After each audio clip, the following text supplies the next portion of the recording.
नमस्कार। आप सब सुन रहे हैं सावन के पावन महीने में शिव जी की अद्भुत अनुपम कथाएं। और कथा है सती माता का जन्म। दक्ष प्रजापति के पत्नी के पास भगवती जा करके बालिका का रूप धर के रोने लगी। बस फिर जगदम्बा का रोना सुनकर दक्ष प्रजापति के महलों में आनंद की लहर दौड़ गई। कन्या का रूप देखकर सारी स्त्रियां हर्षित हो गईं और सारे नगरवासी जय जयकार करने लगे, गाने बजाने लगे। बड़ा भारी उत्सव हुआ। श्री विष्णु तथा अन्य देवता एकत्र होकर दक्ष प्रजापति के महल में पहुंचे। जगत माता की स्तुति करने लगे, अप्सराएं नृत्य करने लगी, गान करने लगी। सब देवताओं ने कहा, देवी आप आदिशक्ति समस्त जगत की माता हैं। आपकी महिमा वेद भी नहीं जान सकते। आपने जिस कार्य के लिए अवतार धारण किया है उसको पूर्ण कीजिए। श्री ब्रह्मा जी ने कहा, नारद इस प्रकार स्तुति करके समस्त देवता अपने अपने स्थान को वापिस चले गए।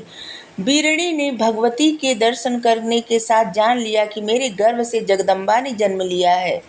भगवती ने प्रत्यक्ष रूप से बीरणी को अपने दर्शन करवा दिए, लेकिन उसके फौरन बाद उन्होंने माया से विभोर कर दिया और छोटी बच्ची बन गई। बीरणी मतलब दक्ष प्रजापति की पत्नी को कहा गया है। दक्ष को जब जगदम्बा के जन्म की सूचना मिली तो बड़े हर्षित हुए और भगवती के पास जाकर इस प्रकार स्तुति करने लगे, हे कल्याणी, अब आपने बड़ी कृपा की, जो प्रार्थना स्वीकार करके मेरे यहाँ जन्म लिया। आपके मेरे यहाँ जन्म लेने से मेरे बांधव सारा संसार धन्य हो गया। मातेश्वरी आपकी महिमा अपरंपार है, उसे सूर मुनि नारद सारद आदि भी वर्णन नहीं कर सकते। सनकादिक और व्यास आदि आपकी महिमा का वर्णन नहीं कर सकते। शुंभ निशुंभ इत्यादि अधर्म तथा महापापी राक्षसों का वध करने वाले हे माँ, इस समय मैं बहुत आनंद विभोर हो रहा हूँ कि आपकी बाल लीला मैं देख रहा हूँ। अपनी माता बीरणी और तथा पिता दक्ष की स्तुति सुनकर जगत भगवती जगदम्बे ने कहा, तुम लोगों ने मेरे जन्म के लिए उग्र तप किया है, तभी मैंने तुम्हारी इच्छा से पूर्ति के लिए जन्म धारण किया है और तुम्हें प्रत्यक्ष दर्शन दिया है।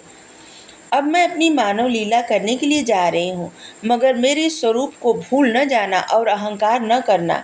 ऐसा कहकर भगवती पुनः कन्या स्वरूप में होकर रोने लगी। दक्ष ने भगवती का नाम उमा रखा। उमा अब दक्ष प्रजापति के महलों में शुक्ल पक्ष के चंद्रमा के समान दिनों दिन बढ़ने लगी। भगवान श्री सदाशिव का ध्यान करने लगी, लेकिन आठों पहर का ध्यान किसी पर प्रकट न होने देती। ज्यों ज्यों बढ़ती जाती त्यों त्यों उनके मुख की कांति भी बढ़ती जाती। उनके रूप की यह दशा थी कि उनको देखकर कामदेव भी लज्जित हो जाते थे। हे नारद, एक दिन मैं और श्री विष्णु दक्ष प्रजापति के महलों में गए। सती ने हमारा यथा योग्य आदर सत्कार किया। इस पर भगवान श्री विष्णु ने प्रसन्न होकर उनको वरदान दिया। मैं और भगवान श्री विष्णु उनके सेवक हैं, जो सर्वज्ञ है।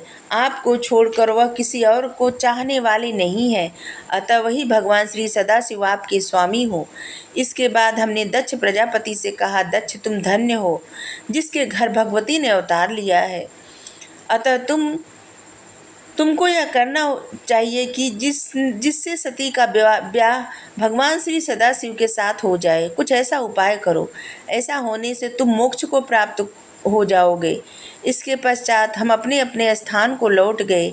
एक दिन सती ने अपनी माता के पास जाकर कहा, माता जी, भगवान सदाशिव को बस में करने की कोई हंसी खेल तो नहीं है। वह बिना तप के मुझे कैसे प्राप्त हो सकते हैं। आप पिताजी से कहकर मुझे उनसे तप करने की आज्ञा दिलवा दीजिए। यह सुनकर बीरणी ने उनको इच्छा दक्ष प्रजापति से प्रकट की। उनकी इच्छा दक्ष प्रजापति से बताई। उन्होंने सती को बड़ी प्रसन्नता के साथ तप करने की आज्ञा दे दी।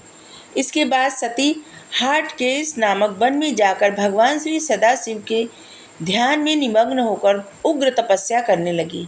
कार्तिक मास में भगवती ने प्रातः काल स्नान करके भगवान श्री सदाशिव का यथाविधि पूजन आरंभ किया।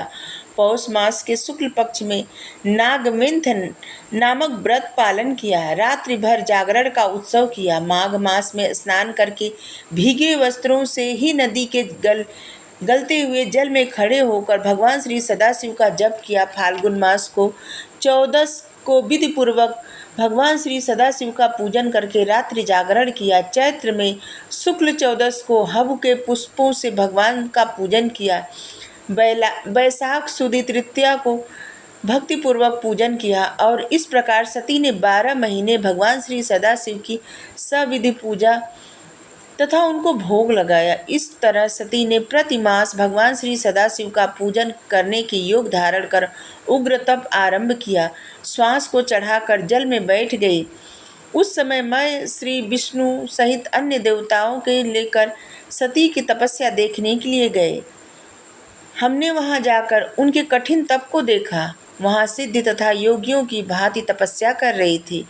फिर दोनों ने सभी देवताओं के साथ सती को दोनों हाथ जोड़कर प्रणाम किया। तत्पश्चात हम दोनों लक्ष्मी सावित्री के साथ देवताओं को लेकर कैलाश पर्वत पर रवाना हो गए। वहां भगवान सदाशिव विराजमान रहते हैं। इसके आगे बाद में। राधे राधे।